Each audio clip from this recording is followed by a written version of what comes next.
কোরবানির পশুর বর্জ্য অপসারণ নিয়ে বিস্তারিত জানাতে খুলনা থেকে যুক্ত হচ্ছেন সহকর্মী আমিরুল ইসলাম। আমিরুল, ঈদের তৃতীয় দিনে নগরীতে পশুর বর্জ্য অপসারণ নিয়ে কি তথ্য আছে আপনার কাছে?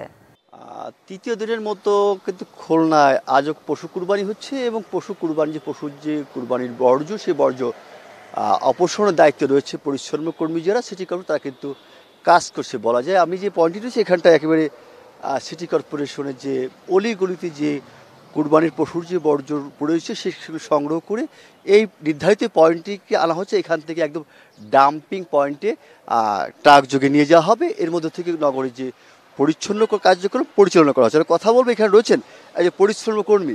শাইনি চুলে এখন হবে সব হেয়ার স্টাইল। সিল্কোর দ্বিগুণ শাইনি চুল প্রতিদিন।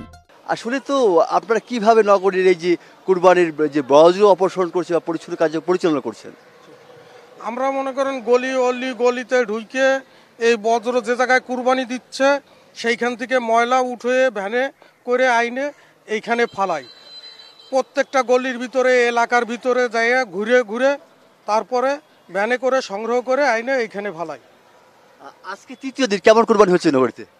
তৃতীয় দিনেও খারাপ হচ্ছে না কুরবানি।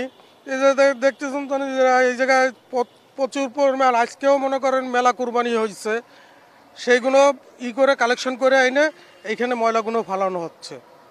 ধন্যবাদ আপনাকে। এবং পরিচ্ছন্ন করার দাবি করছেন যে অলিগলি থেকে যে কুরবানির পশুর যে বর্জ্য সেগুলো এখানে নির্দিষ্ট পর সেখানে ডাম্পিং পয়েন্টে নেওয়া হচ্ছে। আজ যে কুরবানি হচ্ছে আজ বেলা ৩টার মধ্যে খুলনা নগরীকে যে কুরবানির যে বর্জ্য অপসারণের মধ্য দিয়ে নদীর যে পরিবেশে ভারসাম্য সেটা রক্ষা করবে বলে সিটি কর্পোরেশন প্রতিজ্ঞাবদ্ধ। এটা হচ্ছে সর্বশেষ অবস্থা।